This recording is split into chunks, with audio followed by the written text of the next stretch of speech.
واقعہ کربلا، اس کے حقائق کیا ہیں اور جو معروف ہے وہ کیا ہے؟ حضرت عثمان بن عفان رضی اللہ عنہما کے بعد حضرت علی ہی ایک ہی تھے جن کو بننا چاہیے تھا اور وہ بن گئے، لیکن ہوا یہ کہ حضرت معاویہ بن ابی سفیان رضی اللہ عنہما نے کہا کہ پہلے میرے بھائی عثمان کا قصاص ہوگا، اس کے بعد میں آپ کی بیعت کروں گا۔ حضرت حسن بن علی رضی اللہ عنہم 6 مہینے ان کی خلافت رہتی ہے اور فرماتے ہیں کہ مجھے امت 2 اچھی نہیں لگتی، میں اس کو برداشت نہیں کر سکتا، اس لیے میں دستبردار ہوتا ہوں حضرت معاویہ کے حق میں،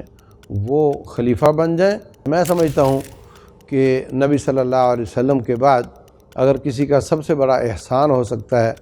امت پر تو وہ حضرت حسن بن علی رضی اللہ عنہما کا ہے۔ حضرت معاویہ رضی اللہ تعالیٰ عنہ ان کا مشورے کے بعد یہ خیال بنا کہ بیٹے یزید کو خلیفہ بنانا چاہیے تاکہ امت دوبارہ 2 نہ ہو، اور اگر میں کسی اور کو بناتا ہوں تو دوبارہ اختلاف سارا اٹھا سکتا ہے۔ 2 صحابہ کرام زیادہ کھل کر سامنے آئے جنہوں نے یزید کی مخالفت کی کہ یہ باپ کے بعد بیٹا ہے اور یہ طریقہ درست نہیں ہے، ہم اس کو نہیں مانتے۔ کوئی پارٹی بھی کافر نہیں تھی اور ان کی چپکلش کوئی کفر اسلام کی چپکلش نہیں تھی، بلکہ ایک غلطی، سیاسی غلطی کی اصلاح کی کوشش تھی کہ ہم یہ نہیں ہونے دیں گے، عملی طور پر مقابلے میں آئیں گے، ہم نہیں چاہتے کہ باپ کے بعد بیٹا حکمران ہو۔ چند نہتے مٹھی بھر آل رسول صلی اللہ علیہ وسلم موجود تھے اور ان کے مقابلے میں فوج تھی، اور وہ سمجھتے تھے کہ اگر یہ یزید کے پاس چلے گئے اور ہمارے خط ان کے پاس ہیں، اور اگر زبانی بھی انہوں نے بتا دیے کہ فلاں فلاں نے مجھے خط لکھا تھا تو وہ سارے کٹیں گے۔ ان ظالموں نے مدعا غائب کرنے کے لیے اور وہ گواہی ختم کرنے کے لیے جن کی وجہ سے ان پر کوئی مصیبت آ سکتی تھی، انہوں نے نواسہ رسول اور خانوادہ رسول اور آل رسول صلی اللہ علیہ وسلم پر ہاتھ صاف کیا۔ اللہ تمام اس واقعے کے ذمہ داران کو غارت کرے، رب ذوالجلال ان کو وہ سزا دے جس کے وہ حقدار بنتے ہیں۔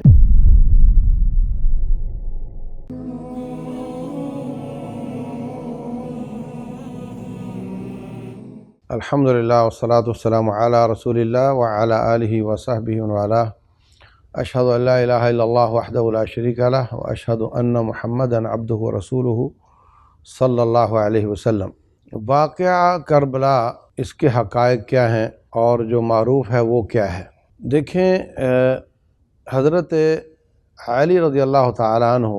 جب خلیفہ بنتے ہیں ان کی خلافت برحق ہے، وہ جنتی ہیں، داماد مصطفیٰ ہیں، ان کی بہت شان ہے۔ اور جو حضرت عمر بن خطاب رضی اللہ عنہ نے 6 لوگوں کا تذکرہ کیا تھا، ان میں باقی تو دستبردار ہو گئے تھے، تو آخر میں 2 ہی بچے تھے، ایک حضرت عثمان تھے اور ایک حضرت علی بن ابی طالب تھے۔ تو حضرت عثمان بن عفان رضی اللہ عنہما کے بعد حضرت علی ہی ایک ہی تھے جن کو بننا چاہیے تھا اور وہ بن گئے، لیکن ہوا یہ کہ حضرت معاویہ بن ابی سفیان رضی اللہ عنہما نے کہا کہ پہلے میرے بھائی عثمان کا قصاص ہوگا، اس کے بعد میں آپ کی بیعت کروں گا۔ حضرت علی رضی اللہ تعالیٰ عنہ فرماتے تھے کہ بھائی میرے ہاتھ مضبوط کرو، میں آپ کے ساتھ مضبوط ہو کر ہم ان خاندانوں پر ہاتھ ڈالیں گے جن کے لوگوں نے حضرت عثمان رضی اللہ عنہ کو شہید کیا ہے۔ یہ بات چلتی رہی اور اس میں 2 ناخوشگوار واقعات بھی ہوئے۔ حضرت طلحہ اور زبیر رضی اللہ عنہما، ان کو لوگ طعنے دیتے تھے کہ آپ نے بیعت کر رکھی ہے اور آپ ان کے ساتھ ہو اور امیر المومنین کا قصاص نہیں ہو رہا۔ وہ گئے حرمین میں، وہاں سے لوگوں کو جمع کر کے لائے کہ حضرت معاویہ آ نہیں رہے ہاتھ مضبوط کرنے کے لیے، تو ہم ہی ان کے ہاتھ مضبوط کر دیتے ہیں تاکہ یہ مضبوط ہو کر قصاص لے لیں، اور قصاص کے بعد حضرت معاویہ بھی بیعت کر لیں گے تو امت مسلمہ ایک ہو جائے گی۔ لیکن ان بلوائیوں نے دونوں گروہوں میں گھس کر فائرنگ شروع کی، جس سے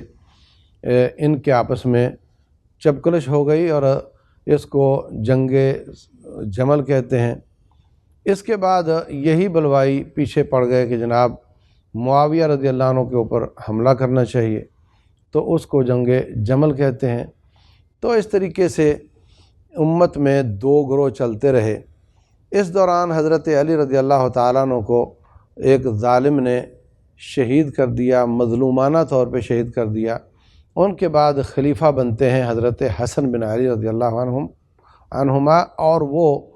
6 مہینے ان کی خلافت رہتی ہے، اور فرماتے ہیں کہ مجھے امت دو اچھی نہیں لگتی، میں اس کو برداشت نہیں کر سکتا، اس لیے میں دستبردار ہوتا ہوں حضرت معاویہ کے حق میں، وہ خلیفہ بن جائیں، ہمارے حقوق کا خیال کریں تاکہ امت ایک ہو جائے۔ میں سمجھتا ہوں کہ نبی صلی اللہ علیہ وسلم کے بعد اگر کسی کا سب سے بڑا احسان ہو سکتا ہے امت پر تو وہ حضرت حسن بن علی رضی اللہ عنہما کا ہے۔ تو اس طریقے سے یہ خلافت ایک ہو گئی، اور اس کے بعد حضرت معاویہ رضی اللہ تعالیٰ عنہ نے اپنے ساتھیوں سے پوچھا کہ اب میرے بعد کس کو ہونا چاہیے۔ اس کو بڑے بڑے سینئر لوگ صحابہ کرام میں موجود تھے، ان کا خیال یہ تھا، مطلب میرا خیال ان کے خیال کے موافق نہیں، اور کسی کا بھی اختلاف ہو سکتا ہے، لیکن ان کا مشورے کے بعد یہ خیال بنا کہ بیٹے یزید کو خلیفہ بنانا چاہیے تاکہ امت دوبارہ دو نہ ہو، اور اگر میں کسی اور کو بناتا ہوں تو دوبارہ اختلاف سارا اٹھا سکتا ہے، اگر اس کو بناتا ہوں تو امت ایک رہے گی۔ یہ ان کا خیال تھا۔ ان کے ہوتے ہوئے یزید کی بیعت ہو گئی، اور بہت زیادہ لوگوں نے صحابہ کرام نے بیعت کر لی۔ 2 صحابہ کرام زیادہ کھل کر سامنے آئے جنہوں نے یزید کی مخالفت کی کہ یہ باپ کے بعد بیٹا ہے اور یہ طریقہ درست نہیں ہے، ہم اس کو نہیں مانتے۔ اور بھی کچھ لوگ ہوں گے جن کے ذہن میں یہ بات ہو اور انہوں نے کھل کر اظہار نہ کیا ہو، لیکن 2 صحابی ایسے تھے جنہوں نے کھل کر مخالفت میں نہ صرف اپنا اظہار کیا بلکہ عملی طور پر بھی میدان میں آ گئے۔ ایک تھے عبداللہ بن زبیر رضی اللہ عنہما، انہوں نے حرمین میں اپنی حکومت قائم کی اور کہا کہ باپ کے بعد بیٹا یہ سیاسی غلطی ہے، ہم اس کو تسلیم نہیں کرتے۔ دوسرے تھے حضرت حسین بن علی رضی اللہ تعالی عنہما، جنہوں نے کھل کر مخالفت کی اور کہا کہ میں اس کو تسلیم نہیں کرتا، یہ سیاسی طور پر غلط ہے، یہ خلافت ڈی ٹریک ہو رہی ہے، اور انہوں نے مکہ حرمین کے علاقے سے اپنے باپ کے پایا تخت کوفہ میں جانے کا ارادہ فرمایا۔ کوفہ میں ان کے ظاہر سی بات ہے حمایتی بہت زیادہ موجود تھے، وہاں پایا تخت تھا حضرت علی بن ابی طالب رضی اللہ عنہ کا۔ انہوں نے خط بھی لکھے کہ آپ آ جائیں، ہم آپ کو پوری فیور دیں گے اور آپ کا ساتھ دیں گے، آپ سے وفا کریں گے۔ تو جس طرح حضرت عبداللہ بن زبیر نے عملی طور پر جس کو وہ غلطی سمجھتے تھے اس کی اصلاح کی عملی کوشش کی، ایسے ہی حضرت حسین بن علی رضی اللہ عنہما نے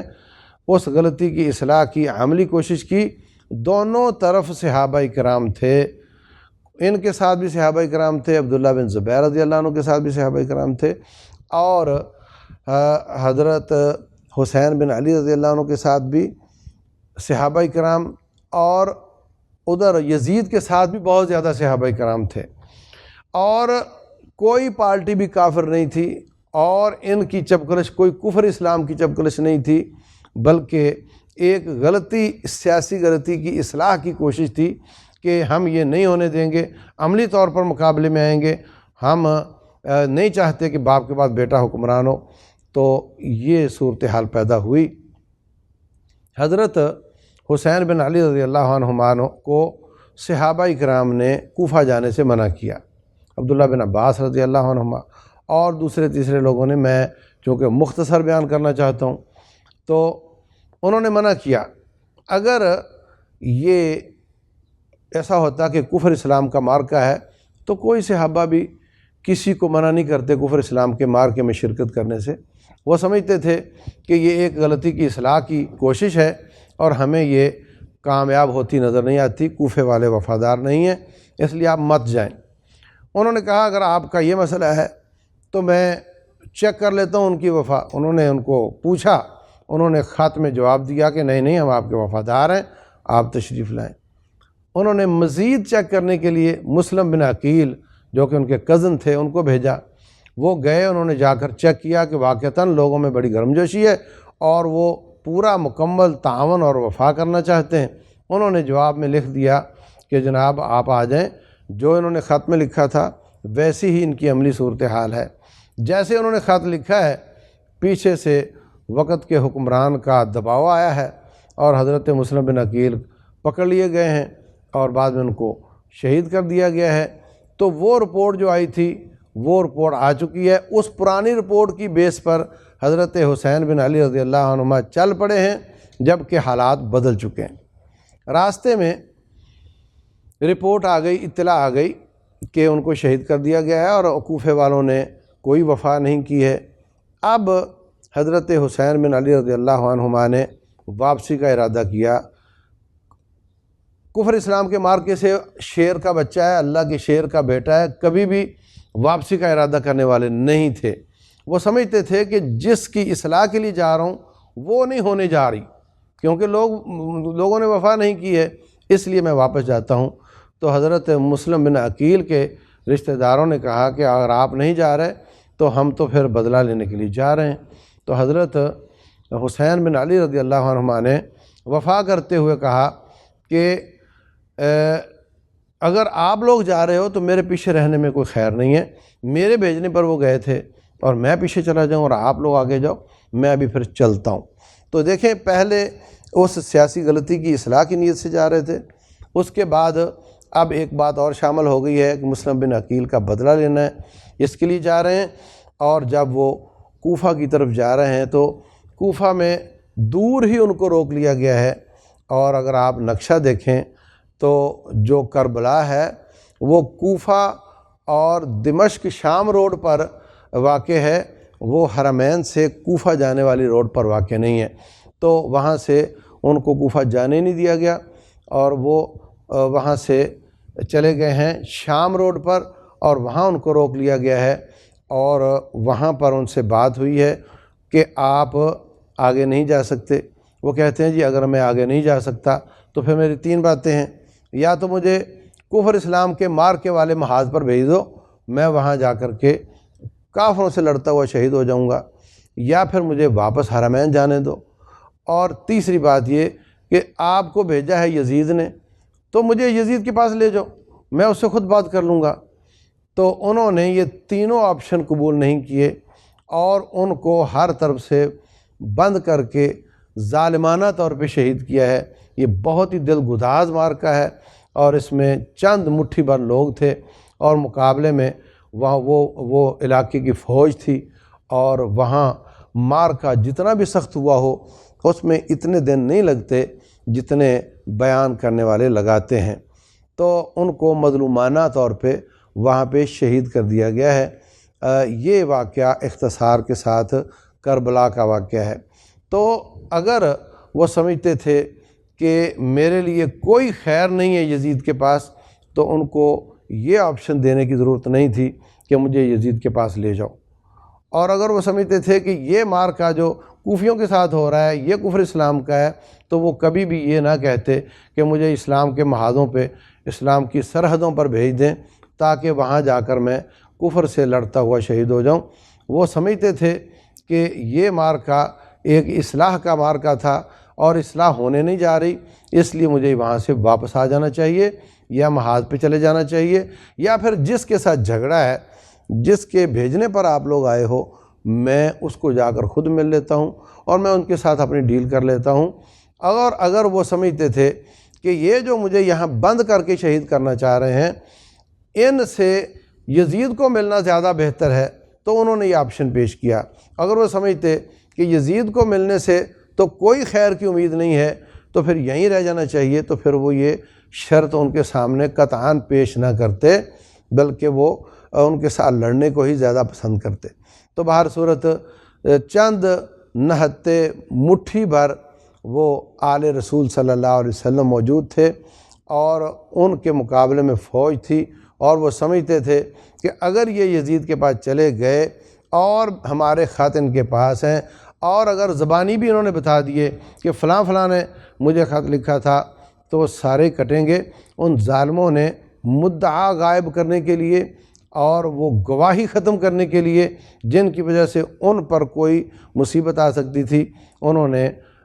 نواسہ رسول اور خانوادہ رسول اور آل رسول صلی اللہ علیہ وسلم پر ہاتھ صاف کیا۔ اللہ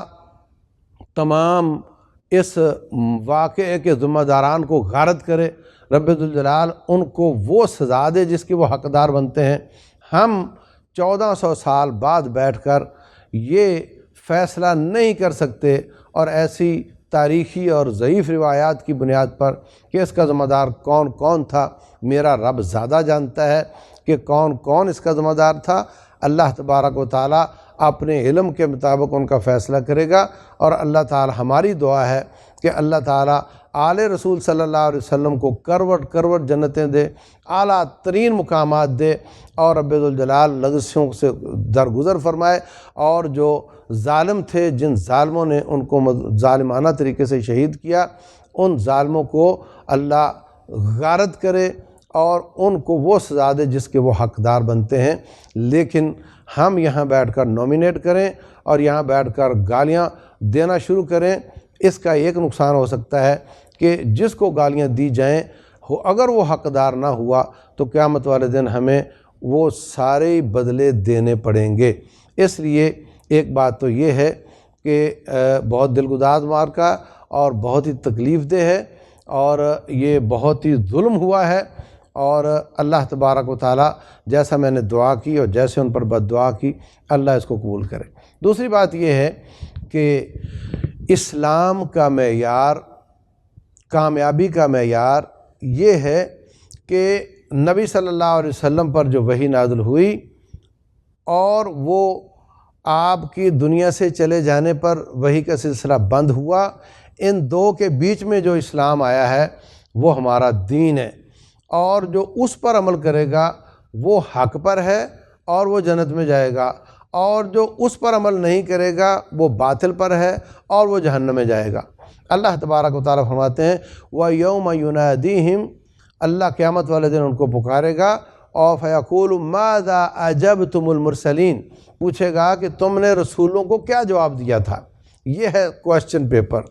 کہ تم نے میرے رسولوں کی دعوت کا، ان کے عقیدے، ان کے اعمال، ان کے معاملات، ان کے اخلاقیات جو انہوں نے بیان فرمائے تھے اس کا تم نے کیا جواب دیا تھا۔